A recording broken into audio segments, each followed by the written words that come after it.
Nič nemôže byť dokonalejšie ako láska, viera a nádej. Aj o tom je projekt pomoci človeka človeku. 2. októbrový pondelkový večer sme sa zúčastnili uvedenia do života projektu Galérie neurológie od Tatier k Dunaju s podtitulom Ľudia ľuďom. Bude liečiť dušu. Lebo my sme v takých ťažkých situáciách, kedy si všímame len tú fyzickú bolesť, ale sme ubolení aj na duši a toto je také pohľadenie duše a to si myslím, že to naozaj splnilo. To duchovno je dôležité obzvlášť v tejto rýchlej dobe a myslím si, že tu nás sa to podarilo na 100%. Ide o projekt jedného z najlepších súčasných profesionálnych fotografov, nie len na Liptove. Ten do rúk primára neurologického oddelenia Liptovskej nemocnice odovzdal videoprezentáciu Quo Vadis Humines. Je to projekt ľudí a je to pre ľudí. Už sám názov, lebo samotný názov hovorí o tom, že je to galéria.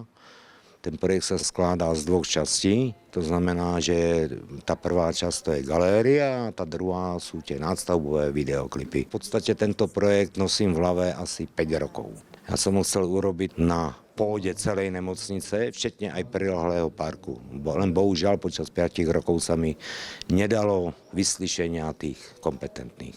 Do budúcnosti sa nevyhýbam ani tomu, že to urobiť v rámci celej nemocnice už len z toho titulu, lebo ten vnútorný park je v Mikulášskej nemocnici absolútne top. To znamená, ja mám takú skicu, mám aj schéma, viem zhruba, čo by to stálo a bolo by to jedna z najkrajších vôbec nemocníc na celom Slovensku. Koncept je vytvorený z autorských fotografií a život do nej vdýchla hudba a najmä básne Jána Bubniaka.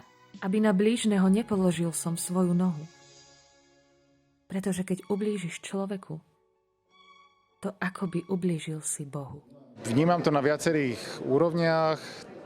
Tá najdôležitejšia emócia je vďačnosť. Veľmi si vážim, že jednak autor projektu, pán Špimra a pán Bubniak vôbec prišli s touto myšlienkou a hlavne, že boli schopní dotiahnuť do konca.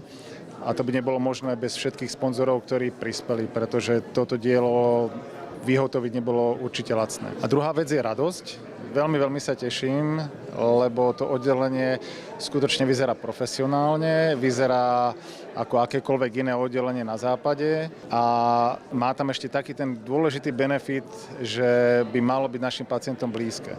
Pretože na tých stenách visia obrazy toho, čo väčšina našich pacientov miluje, a to je príroda Liptova. Lekár lieči, pohľad na krásno by mal pomôcť uzdravovať a my teda želáme, aby chorým tento projekt pohľadil dušu. Pre televíziu Liptov Zuzana Mikušová.